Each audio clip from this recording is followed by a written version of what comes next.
A maioria é mulher, né? O homem não gosta de levantar muito, não. Eu acho que é só mulher que está com isso. A gente vai distribuir aí alguns papéis e canetas. Não tem para todo mundo. Se você tiver um caderno e conseguir distribuir para o colega do lado, tá? Para todo mundo ter um papel e uma caneta. Quem não tem, levanta a mão.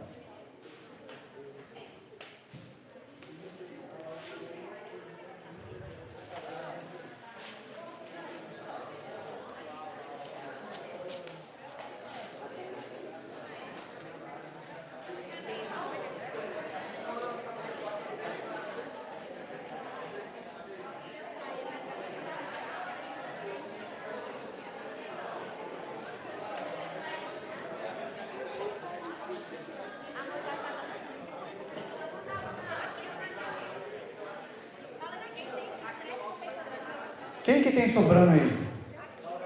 Passa para trás aí, ó. Tem gente atrás de você.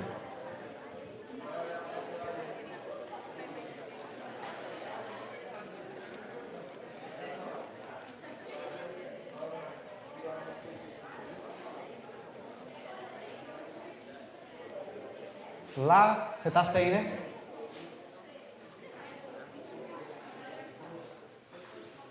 Tá sem? 2 papéis ali no fundo. E caneta. Tá sem? Alguém tem uma caneta para emprestar pro Maia? O Gugu tá levando aí.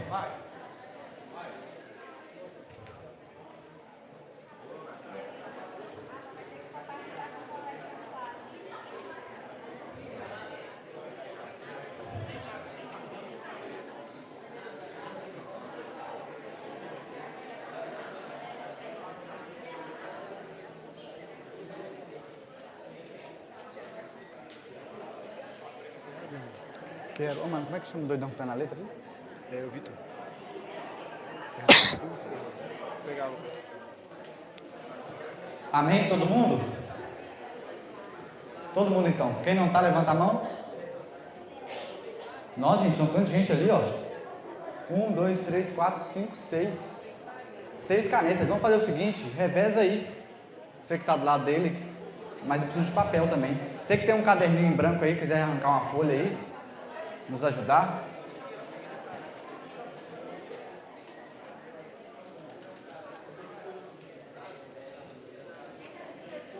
Pode me dar. Aqui, ó. Quer me dar um papel aí? Obrigado.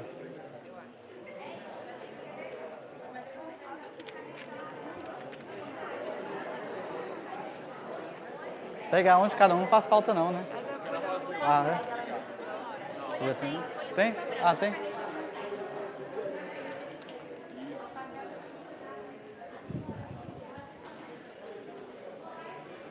Amém. Vamos lá. Vamos começar. Temos muita coisa para falar hoje. Quem está na letra aí é o Vitor? Vitor, você é meu melhor amigo hoje. Porque nós vamos... Era o Ferreira, né? Mas agora é o Vitor. Você é meu melhor amigo agora? Beleza?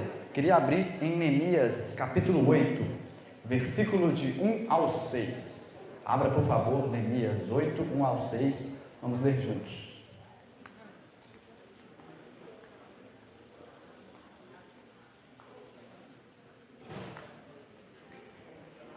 Em outubro, quando os israelitas já haviam se estabelecido em suas cidades, todo o povo se reuniu com um só propósito na praça, em frente da porta das águas. Pediram ao escriba Esdras que trouxesse o livro da lei de Moisés. Fala para mim assim, livro da lei de Moisés. Era a palavra de Deus, é a palavra de Deus que eles estavam com ela, que o Senhor tinha dado a Israel. Assim, no dia 8 de outubro, o sacerdote Esdras trouxe o livro da lei perante a comunidade constituída de homens e mulheres e de todas as crianças com idade suficiente para entender. Ficou de frente para a praça, então ele pegou a lei de Moisés, ficou de frente para a praça, junto à porta das águas, desde o amanhecer até o meio-dia. Então, assim, por volta de 3 horas ou mais, ele leu em voz alta para todos que podiam entender. Se todo mundo consegue entender? Beleza. E leu em voz alta para todos que podiam entender. Todo o povo ouviu com atenção. Vocês vão ouvir com atenção hoje? Amém. A leitura do livro da lei. O escriba Esdras estava em pé sobre uma plataforma de madeira feita para a ocasião. À sua direita estavam esses nomes, pode passar? Esdras estava sobre a plataforma à vista de todo o povo. Quando o viram abrir o livro da lei, todos se levantaram. Esdras louvou o Senhor, o grande Deus, e todo o povo disse: Amém, Amém, com as mãos erguidas. Depois prostraram-se com o rosto no chão e adoraram o Senhor. Amém. Jesus, obrigado pela Tua palavra, Pai. Obrigado porque ela é viva, obrigado porque ela é eficaz, obrigado porque ela consegue penetrar o nosso coração, e é isso que eu te peço, que a Tua palavra penetre os nossos corações nessa manhã, em nome de Jesus. Amém. Pessoal, não existe reforma sem palavra de Deus. Não existe reconstrução da nossa vida sem a palavra de Deus. Não há mudança sem a palavra de Deus. É pela palavra de Deus que nós reconhecemos que nós somos pecadores. É pela palavra de Deus que nós pregamos. É pela palavra de Deus que os corações são alcançados. É pela palavra de Deus que vidas são transformadas. É pela palavra de Deus que nós podemos conhecer a vida eterna. Não tem como permanecer sem a palavra de Deus. Essa é a introdução. A palavra de Deus deve ser o centro da nossa vida, deve ser o centro da nossa igreja, deve ser o centro da nossa família, deve ser o centro do nosso trabalho. A reforma de Esdras e Neemias, o retorno, ele foi baseado na palavra e para permanecer na palavra. Então a reforma foi feita mediante a palavra e para que a palavra permanecesse. Então não existe reforma sem o quê? Amém. Então essa é a primeira resposta. Como nós vamos permanecer? Eu vou destrinchar melhor qual que vai ser a nossa relação com a palavra de Deus. E a primeira coisa é, nós devemos aprender a palavra de Deus. Então eu queria abrir Esdras capítulo 7, versículo 10. Esdras capítulo 7, versículo 10. Beleza. Olha que interessante. Quando a gente decidiu o tema do acampamento, eu comecei a ler Esdras, e aí eu me deparei com esse versículo, e tem um estudo aqui na minha Bíblia, que fala exatamente sobre esse versículo.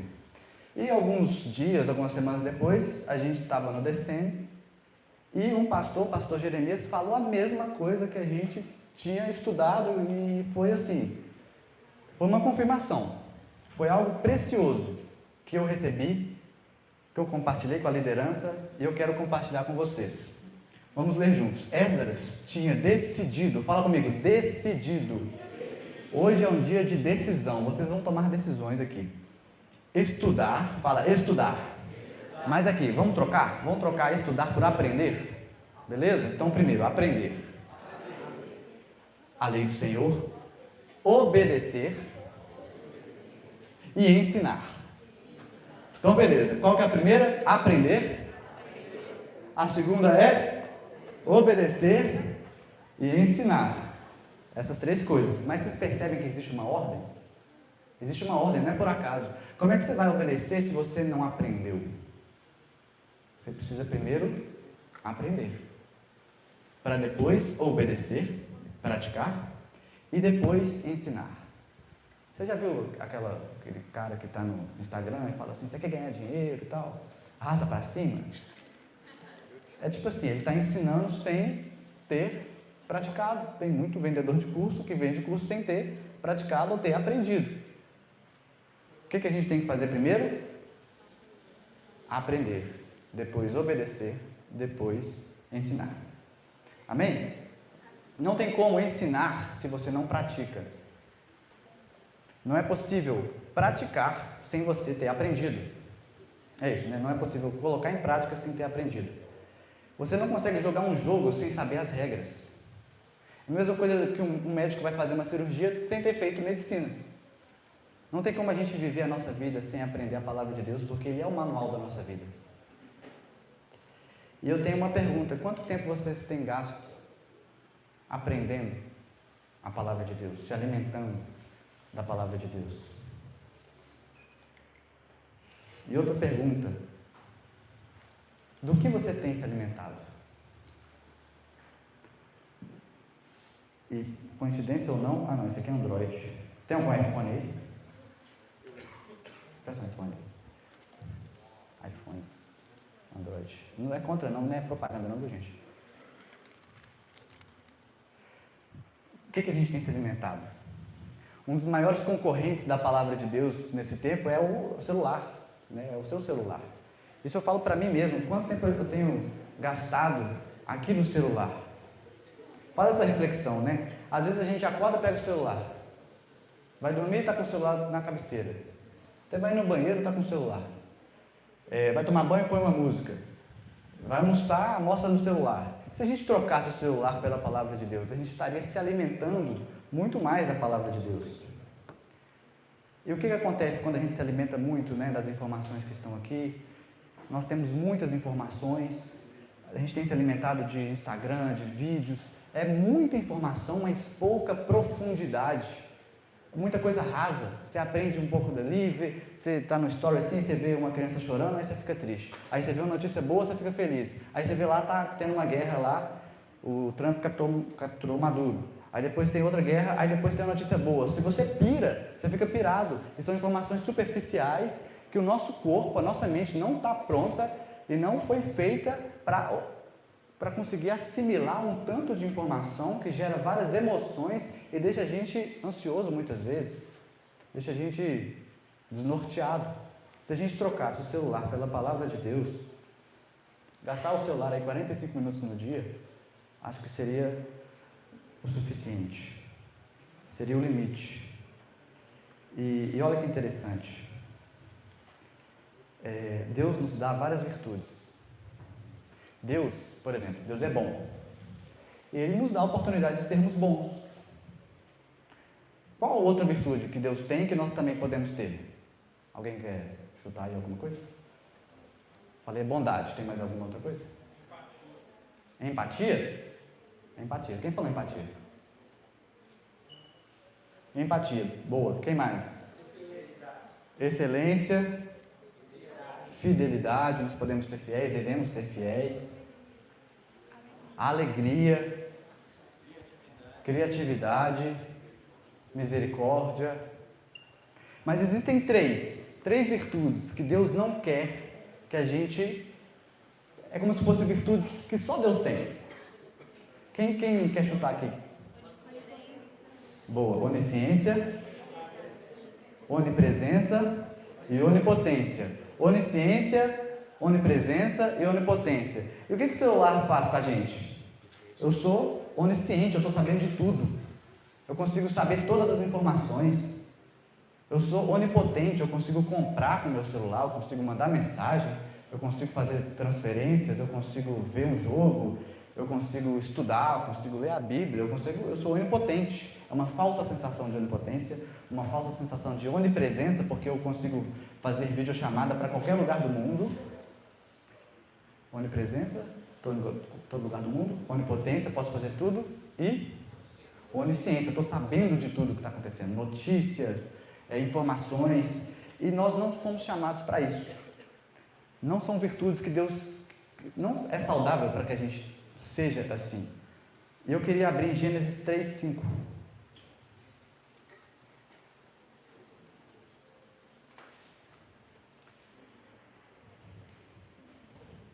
Gênesis 3, versículo 5. Estava lá no Jardim do Éden, a serpente falou com a Eva. Ela falou uma coisa: Deus sabe que no momento em que comerem do fruto, coincidência ou não, tem uma maçã mordida aqui no iPhone. Deus sabe que no momento que você comer do fruto, seus olhos se abrirão e, como Deus, conhecerão o bem e o mal. O que o diabo fala? Seja igual a Deus. Seja igual a Deus. Assuma o controle, você é poderoso. Você pode ter todo o conhecimento. Você pode ser onisciente. Você pode ser onipresente, você pode ser onipotente. Uma armadilha de Satanás. E o que Deus fala? Ao contrário do diabo, em Salmos 46, 10. Salmos 46, 10. Não estou falando que isso aqui é o fruto, não, gente. É só uma analogia, uma coincidência ou não, né? É uma maçã mordida. Vamos lá. Salmos 46, 10. O que Deus fala? Aquietem-se e saibam que eu sou Deus. É uma ordem. Aquietem-se e saibam que eu sou Deus. E o diabo fala, seja igual a Deus. Mas uma ordem, um imperativo. Vamos nos aquietar e saber que Ele é Deus. Amém? Então, você quer ser feliz? Você quer ser bem sucedido? Leia a palavra de Deus, assim como está em Salmo 1, de 1 a 3. Como é feliz. Salmo 1, de 1 a 3. Feliz é aquele que não segue o conselho dos perversos, não se detém no caminho dos pecadores, nem se junta à roda dos zombadores. Pelo contrário, tem prazer na lei do Senhor e nela medita dia e noite. Ele é como a árvore plantada à margem do rio, que dá seu fruto no tempo certo, suas folhas não murcham e ele prospera. Você quer prosperar em tudo que você faz? Esteja debaixo, sob a autoridade da palavra de Deus. Então a primeira coisa é aprender, nós devemos aprender. Se você quer permanecer, se você quer permanecer em vitória, em constância com Deus, você precisa aprender, você precisa gastar tempo com a palavra de Deus, para depois você praticar. Primeiro aprender, depois praticar e obedecer. Amém? Tiago, capítulo 1, versículo 22, fala sobre isso. Cadê o meu melhor amigo? O melhor amigo tem que ser rápido. Não se limitem, porém, a ouvir a palavra. Ponham em prática. Do contrário, só enganarão a si mesmos. Só aí tá bom. Não se limitem a ouvir, mas ponham em prática. O segundo ponto é obedecer, praticar. Se você quer permanecer, você precisa aprender e praticar. E o que eu vou fazer aqui?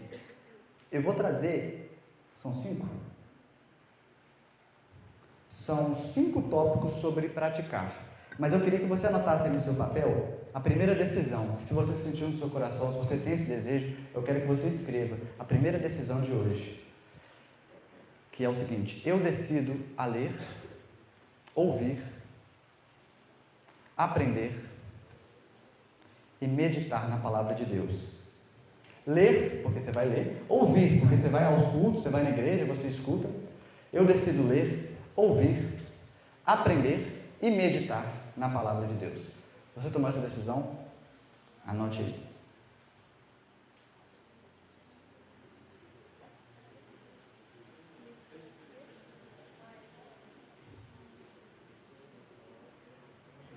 Todo mundo anotou?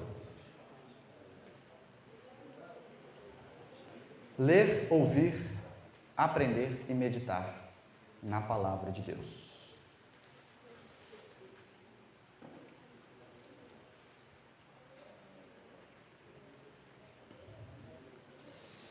Beleza, já entendi, eu tenho que aprender, mas praticar, como que eu vou praticar? Quais ações eu preciso tomar na minha vida para colocar em prática? Eu vou ajudar vocês. Não sei se vocês gostam de planejamento, de metas, de objetivos. Eu quero destrinchar ações para que você permaneça e para que você pratique a palavra de Deus. E a primeira ação está lá em Neemias 2, do 2 a 5, quando Neemias estava diante do rei. Não precisa abrir não, eu vou colocar na tela aí, Neemias 2, de 2 a 5, ele estava diante do rei. Neemias 2, versículo 2 ao versículo 5. O rei perguntou: por que você está triste? Deve estar profundamente angustiado. Fiquei com muito medo. Pode passar. Mas respondi. Neemias falou para o rei assim: que o rei viva para sempre. Como meu rosto não se pareceria triste? A cidade onde estão sepultados meus antepassados está em ruínas, e as suas portas foram destruídas pelo fogo. Pode passar. O que você deseja que eu faça? Perguntou o rei, depois de orar ao Deus dos céus. Respondi: se lhe parecer bem, e se for o rei favorável a mim, seu servo, peço que me envie ajudar ajudar para reconstruir a cidade onde os meus antepassados estão sepultados. Gente, Neemias, ele respeitava as suas autoridades. A primeira prática que a gente pode aprender com Neemias é respeitar a nossa liderança. Se você quer ser um bom líder, seja um bom liderado. Se você quer ser um bom filho, se você quiser ser um bom pai, seja um bom filho. Se você quer ser um bom professor, seja um bom aluno. Você quer ser o líder, você quer ter mais responsabilidades, sujeite a sua autoridade, porque ela é instituída de Deus.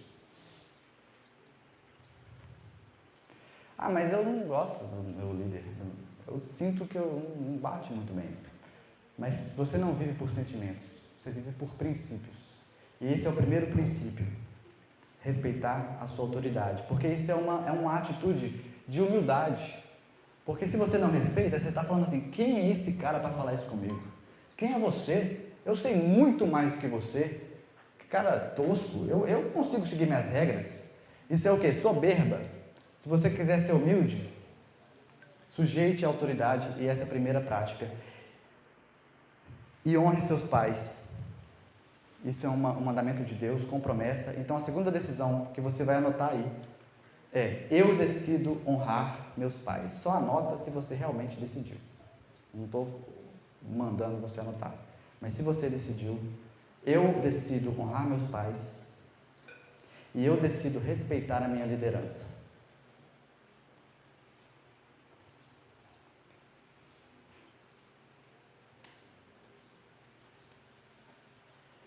Eu decido honrar meus pais e eu decido respeitar a minha liderança. Amém? Que isso, gente? Amém? Amém. Boa! Então falei sobre respeitar a liderança. Segundo ponto, ter uma vida de oração. Quando Jesus ensina sobre oração, ele fala o seguinte: quando você for orar, vai para o seu quarto e o seu pai, que está em secreto, estará lá com você. O que quer dizer quarto? Quer dizer, por exemplo, sou casado com a Yuka. Pouca gente vai até meu quarto, porque é um local de intimidade, é um local que nós dois ficamos juntos. Por que ele falou quarto e não sala? Porque Deus quer ter uma intimidade com você no seu quarto. Deus é um Deus de relacionamento, Deus é um Deus de intimidade. É uma relação que você pode ser sincero diante dele, você pode se derramar diante dele. Você pode clamar o nome dele, você pode pedir, você pode entregar uma intimidade verdadeira, uma sinceridade diante de Deus.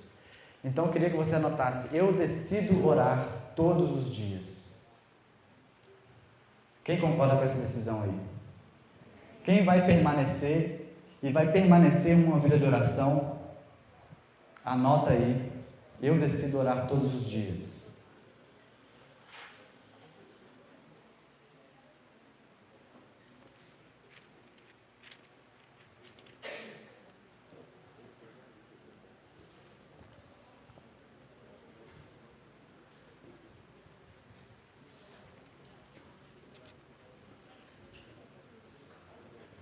Terceiro ponto do praticar. Provérbios 28, 13.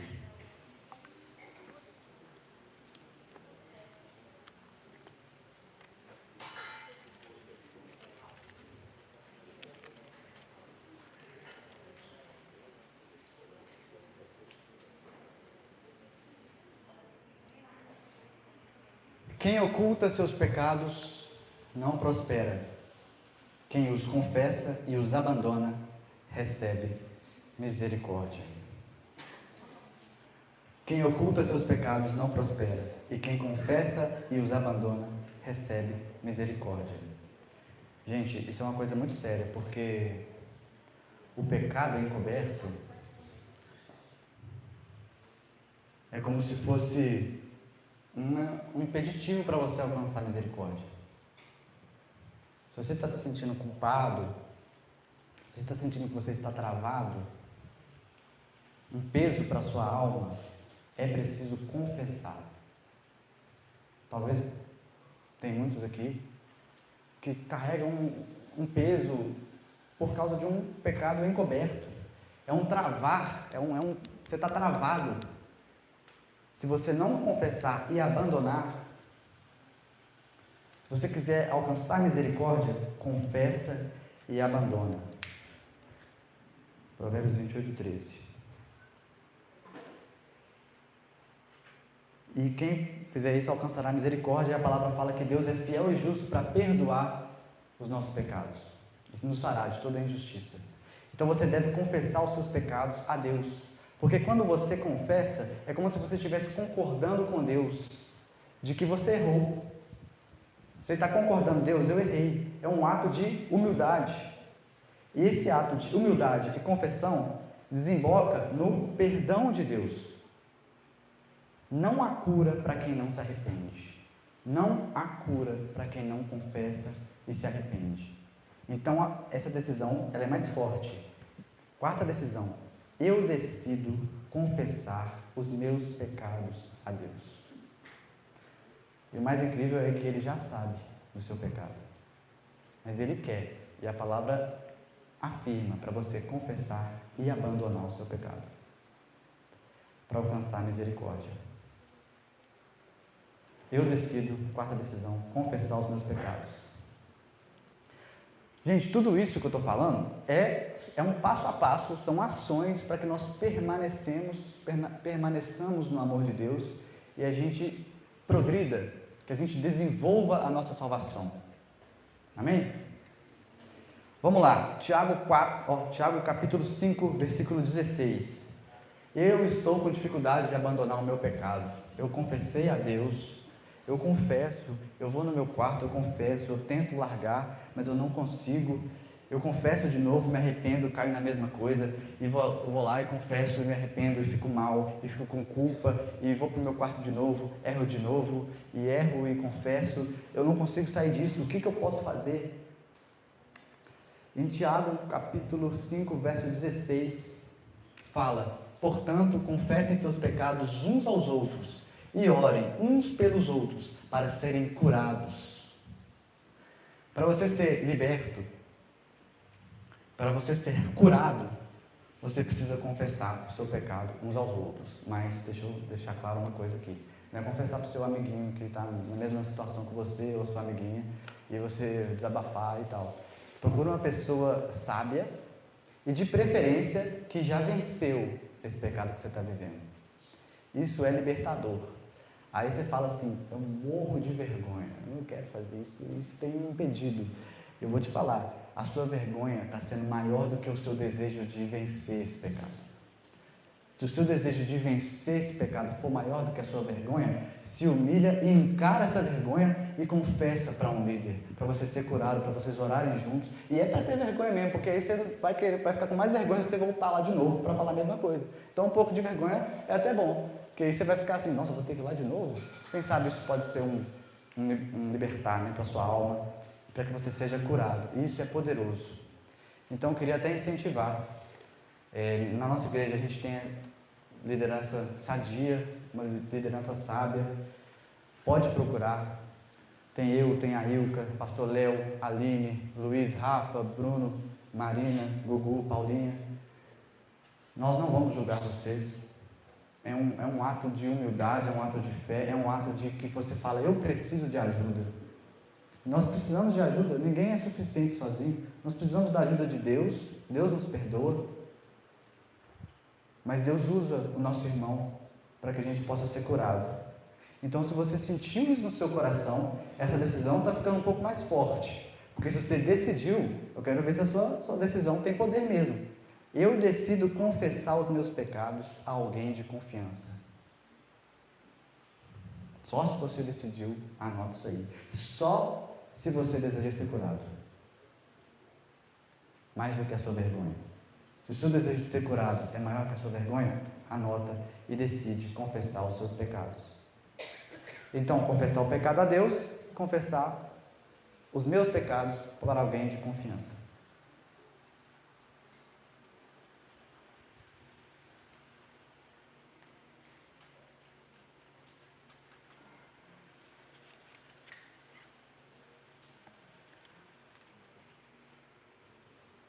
Vamos para o próximo, Provérbios 27, 17. 27, versículo 17.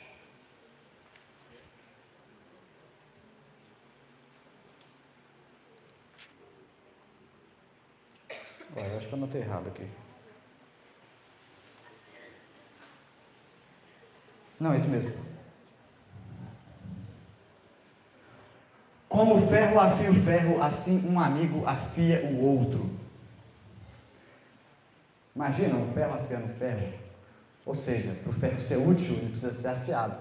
Um amigo afia o outro. O outro passo para você permanecer é você viver em comunhão. A nossa igreja é uma igreja de comunhão. Você estando em comunhão, você é desafiado, você é exortado, você é orientado, você é incentivado, você é exortado, você é acolhido, você tem um pertencimento saudável que faz com que nós vivamos uma vida de integridade, porque nós somos influenciados uns pelos outros. Então, o quarto ponto de permanecer, de praticar a palavra de Deus, é viver em comunhão. Eu quero que você anote a sexta decisão. Eu decido viver em comunhão.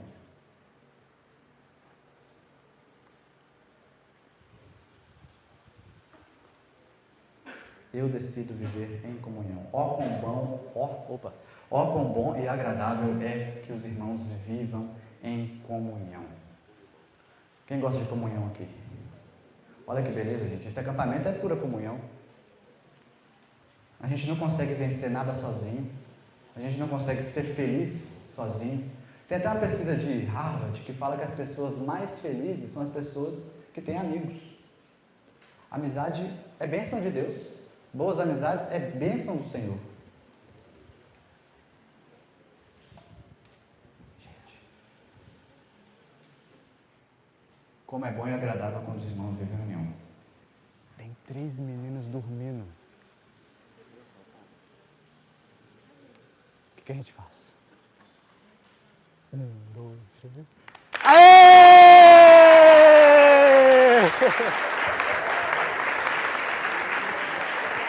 Aleluia! Bom dia! Bom dia!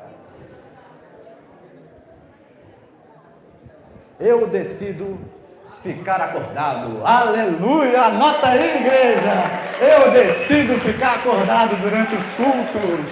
Amém! Eu decido prestar atenção na palavra de Deus.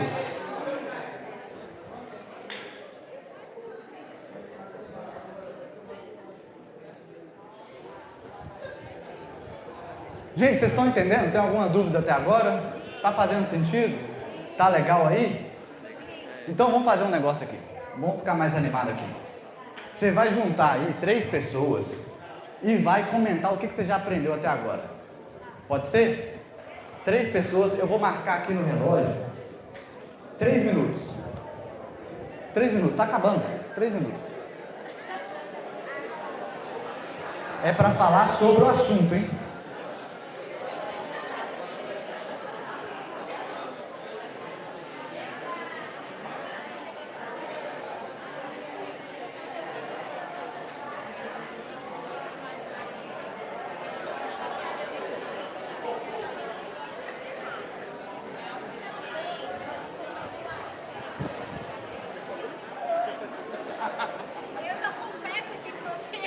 Quando ele falou honrar os pais, eu já olhei para meus filhos.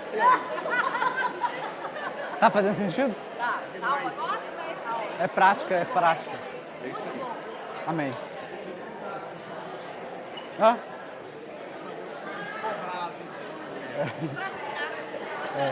Boa ideia.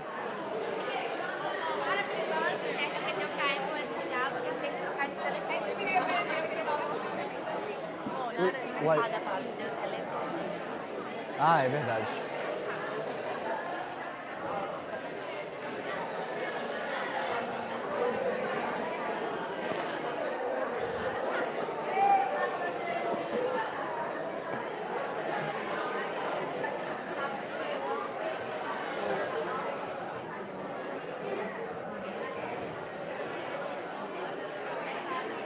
Mais 1 minuto.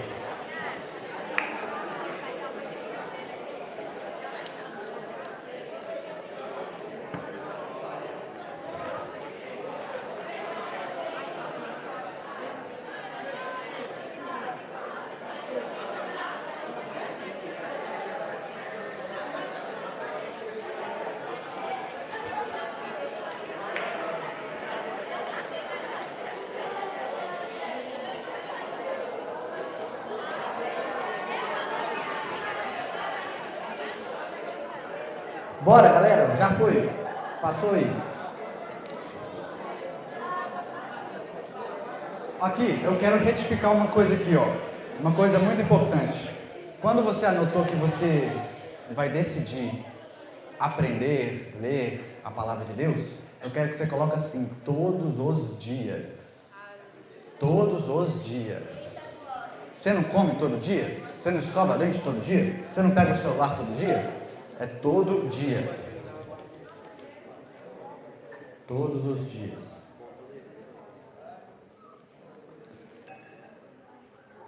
Amém? Quinto e último tópico do praticar e obedecer. Tenha uma vida de louvor e adoração. Vou falar de novo. Tenha uma vida de louvor e adoração. A nossa alma clama por adorar alguma coisa. Quando nós vamos viajar, a gente vê uma praia, a gente vê uma montanha. Imagina uma montanha, o vento batendo, o cheiro das folhas, das flores. E lá embaixo tem um oceano.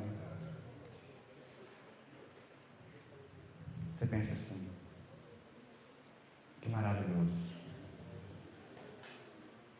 Como é bom viajar. Como é bom ver uma beleza que está fora de mim. Como é bom contemplar. Como é bom encontrar uma beleza que transcende a minha existência. Deus colocou no nosso coração um desejo de adoração. Todos nós temos um desejo de adorar alguma coisa. E se você não adora a Deus, você está adorando outra coisa. Ou você está adorando a si mesmo, ou você está adorando o dinheiro, ou você está adorando os prazeres. Se Deus não é adorado, outro ídolo é adorado.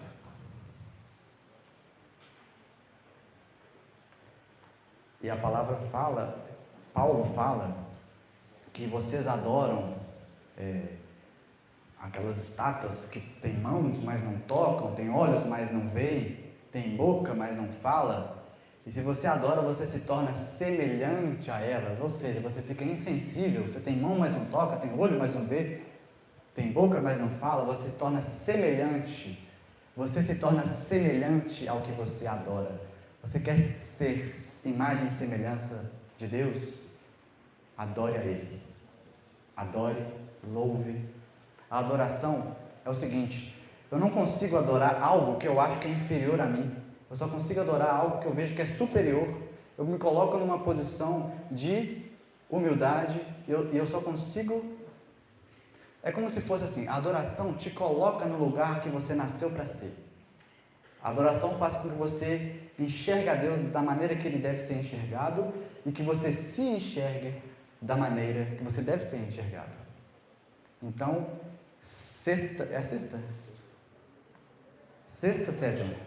sétima, eu decido viver uma vida de adoração e de louvor a Deus. Eu decido viver uma vida de adoração e de louvor a Deus.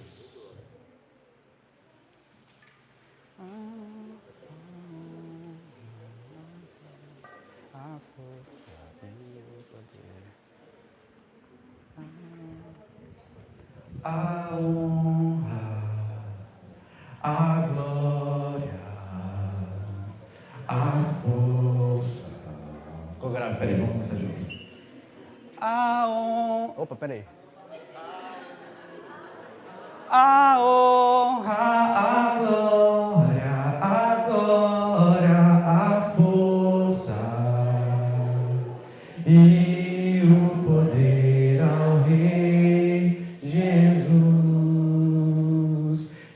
louvor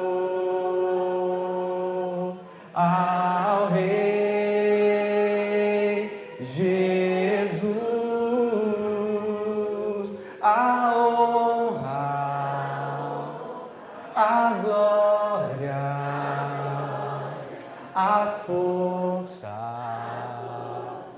e o poder ao Rei Jesus,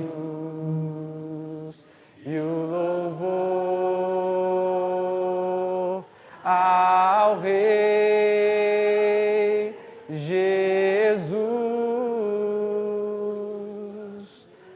Amém.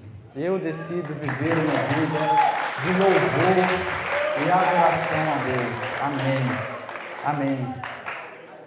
Já estou encerrando. Gente, essa é uma palavra bem prática, bem assim, ação por ação, para que você anote. Se você anotou, você vai colocar essa folha na sua Bíblia e vai ler e você vai seguir isso, para você permanecer. O nosso desejo é que você permaneça e que você frutifique.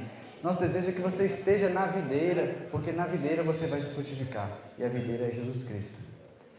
E o último, como é que é? Aprender, obedecer e ensinar. Agora vamos para o ensinar. Só que eu tenho uma boa notícia: se você está praticando, você já está ensinando com o seu exemplo. Se as pessoas te veem praticando, você já está ensinando. Eu acho que no Colégio Batista tem isso aí, né? O melhor ensino é o exemplo. Eles falam isso. E é verdade, você ensina pelo exemplo para você não ser um hipócrita. Confesso, gente, teve uma época que eu estava hipócrita. Eu tinha aprendido um tanto de coisa, eu estava estudando sobre neurociência, sobre algumas coisas, e começava a falar para a Ilka: você tem que fazer isso, tem que fazer isso, tem que fazer isso. Aí ela me falou: eu sou hipócrita, você não faz. Ela não falou desse jeito, ela falou com jeitinho. Gente, desculpa aí. Ela não falou desse jeito, falou com jeitinho. Falou assim: como é que você está me ensinando uma coisa que você não pratica? Eu preciso praticar isso aqui, gente. Você quer evangelizar? Você quer pregar o evangelho? Você quer ajudar seus amigos? Aprenda, pratique e depois ensine. E ensine com o seu exemplo. Você vai chegar para você é solteiro e vai dar um conselho para um irmão que está namorando? Você achando tal? Não, você tem que fazer isso. Você nem praticou, você nem sabe como é que é. Aprender, obedecer e ensinar. E Jesus fala para que nós, tem aquele versículo: ide por todo mundo, pregai o evangelho a toda criatura. Nós somos discípulos de Cristo. E Jesus tinha vários discípulos. E nós devemos fazer discípulos. Mas qual que é a diferença? Alguém sabe a diferença? Porque nós somos... Jesus é o mestre, ensinava seus discípulos e eles falavam. Jesus falava: siga-me. Se você quer me seguir, pegue a sua cruz, tome a sua cruz e siga-me. Só que a gente não fala assim com as pessoas. A gente fala: gente, vamos seguir a Jesus juntos. Você chama as pessoas para serem discípulos de Cristo. E só consegue fazer discípulo quem é um discípulo. Então seja um discípulo e incentive a outras pessoas a serem discipuladas por Jesus Cristo. Então pratique, seja um discípulo e faça discípulos. Então, oitavo, eu decido ensinar a palavra de Deus.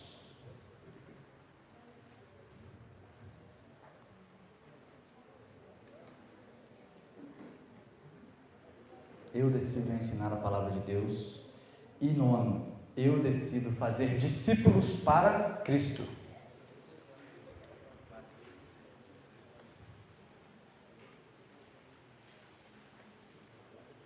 Eu decido ensinar a palavra de Deus e eu decido fazer discípulos para Cristo.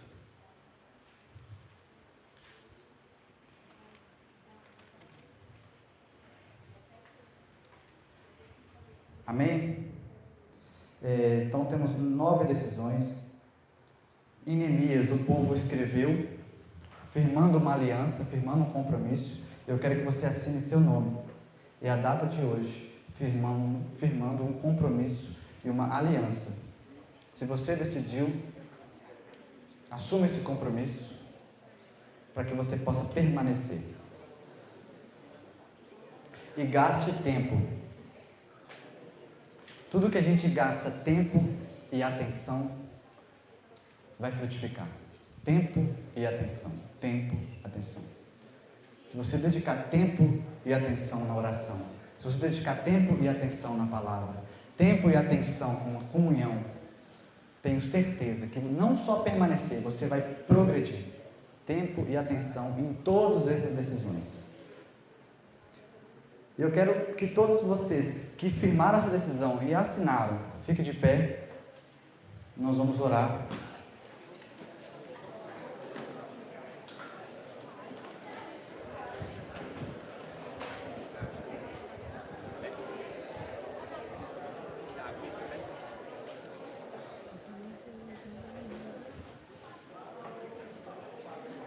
E a pedido do Dani Glanz e do Miguel, pega a sua Bíblia, coloca na sua cabeça assim,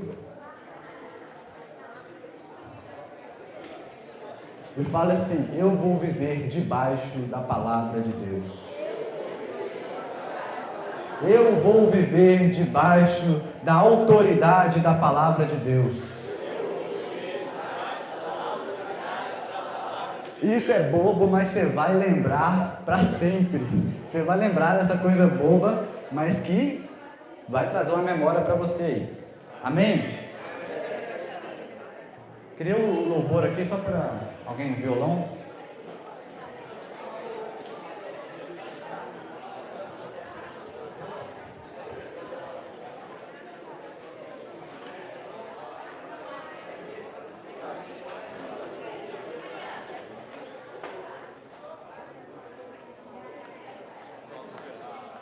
Digno é o Senhor. Você sabe? Sabe digno é o Senhor? O sol.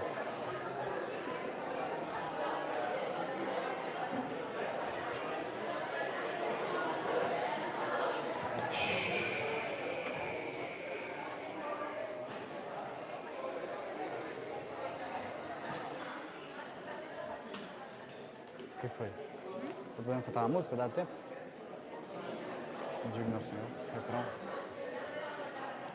Digno é o Senhor. Essa... Lá menor. Lá menor. A galera tá dispersando muito. Amém. Feche seus olhos. Você tomou decisões hoje. Eu quero orar sobre isso.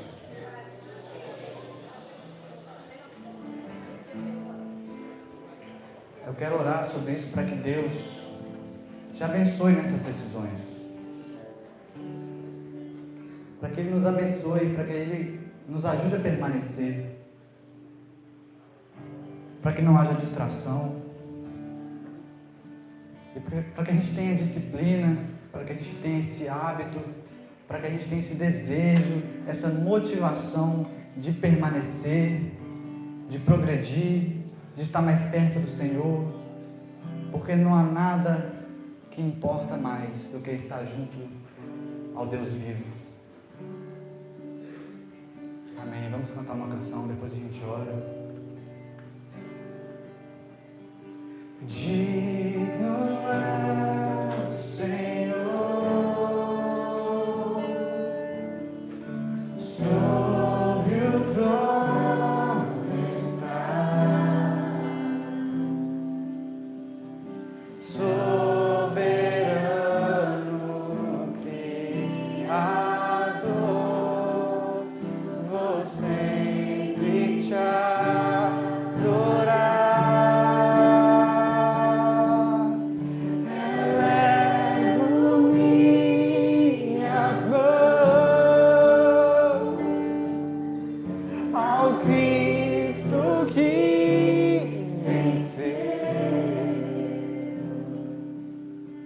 Cordeiro de Deus.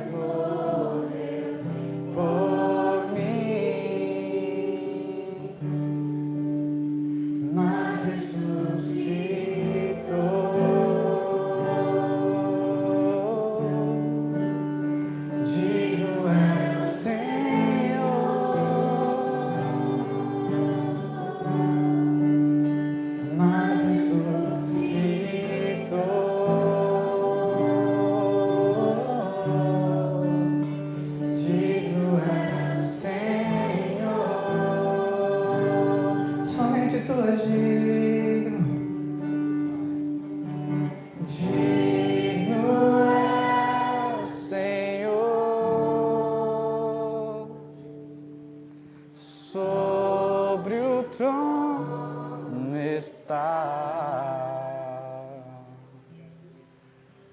Soberano Criador, vou sempre te adorar. Elevo minhas mãos ao Cristo que venceu. Cordeiro de Deus morreu por mim, mas ressuscitou.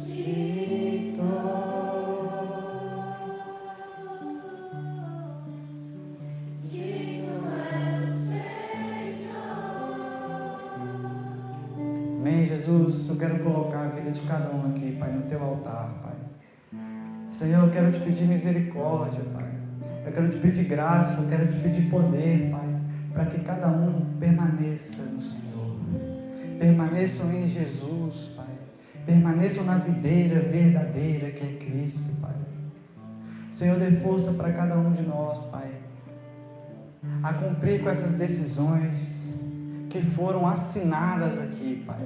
E nós decidimos ser um povo que aprende da Tua Palavra, que ouve a Tua Palavra, que pratica. Eu declaro que nós somos uma igreja que pratica e que obedece. Esse é quem ama a Jesus, quem obedece e pratica. Nós somos uma igreja, Pai. Nós somos um corpo que decidiu, nós decidimos aprender, obedecer e ensinar e pregar o Teu Evangelho, Pai. Tira toda a vergonha, tira todo o medo, Pai, para que nós possamos ser um povo fiel, um povo ousado, um povo firme, Pai. E que nós possamos dedicar tempo e atenção todos os dias, tempo e atenção todos os dias das nossas vidas, Pai, porque o Senhor é o único Deus. O Senhor é o único Senhor, o Senhor é o único Salvador, o Senhor é o único que deve ser adorado, o Senhor é o único que todo joelho se dobrará, e nós dobramos o nosso joelho, Pai, em amor, por vontade, Pai, por reconhecer que o Senhor é o nosso Deus, Pai, o Senhor é o nosso Deus e não há outro, Pai, em nome de Jesus, amém, amém. Agora quem? Agora temos no momento o link, não. Avisa do culto que vem, avisa quando sai 4 horas, avisos finais mesmo. Gente, então vamos para os últimos avisos.